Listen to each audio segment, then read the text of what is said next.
It's me again. I just want to say a big thanks to everyone that watched the unboxing video, and I'm glad so many people liked it and gave me their feedback. We're going to do a little update video, and I'm going to try and answer some of the questions everyone's been asking me, so bear with me. Hello. Have you seen this? You got 400,000 views on YouTube. You were #1 in Reddit videos.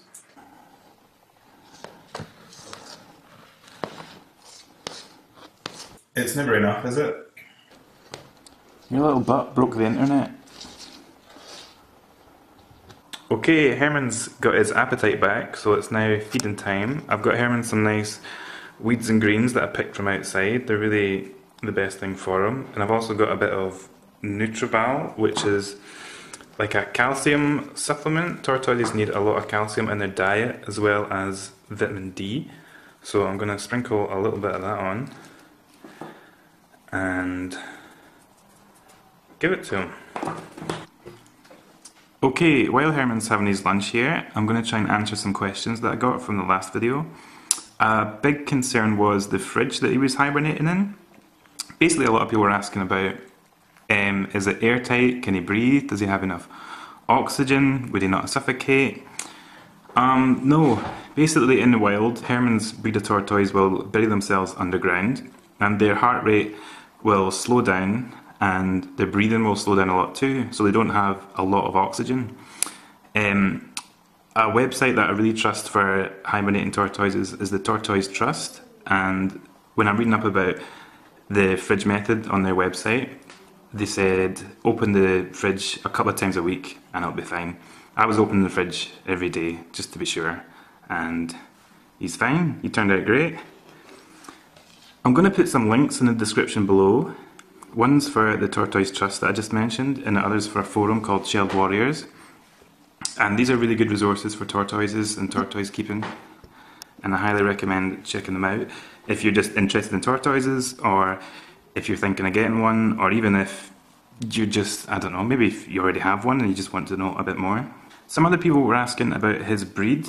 His breed is actually a Herman's tortoise. Yeah, so the breed's called Herman, and he's also called Herman. I put a lot of thought into that name, as you can probably imagine. Some people were also asking about how long he'll live. Herman's breed will typically live till about 90 if they're looked after right, which I think I'm doing. And yeah, about 90 years old. I think we'll grow old together. Sounds good. Some people had a lot of questions about hibernation, if all tortoises hibernate or not, or whether they should hibernate their tortoises. I feel personally it's really up to the owner. I know that Herman's breed in the wild would hibernate, so I try and keep it close to that and just hibernate them anyway. There are some breeds of tortoises, more kind of tropical tortoises, that don't hibernate because they're from warmer climates.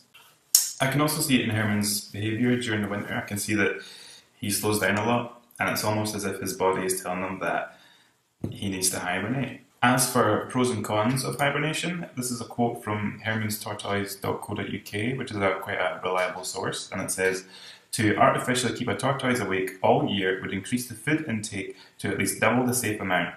This would lead to abnormal growth and cause metabolic bone disease, leading to lumpy shells. It would also put immense strain on the renal system as nutrient production would be over-increased, this leading to kidney or bladder stones and eventual death." So there. Obviously that's just for Herman's breed of tortoise. Also, if you have a really young tortoise, it might be a bit too dangerous to try and hibernate them. And that's me for today. Thanks for watching the video, and I hope you found it worthwhile. I'll put a couple of links in the description below, some for my art page. I do an illustration where I draw a lot of tortoises and other animals, and also to some tortoise-based resources where if you're fancying getting a tortoise, I'd highly recommend doing your research first and checking out some of these sites. Okay, thank you. Are you going to wave goodbye? Bye guys.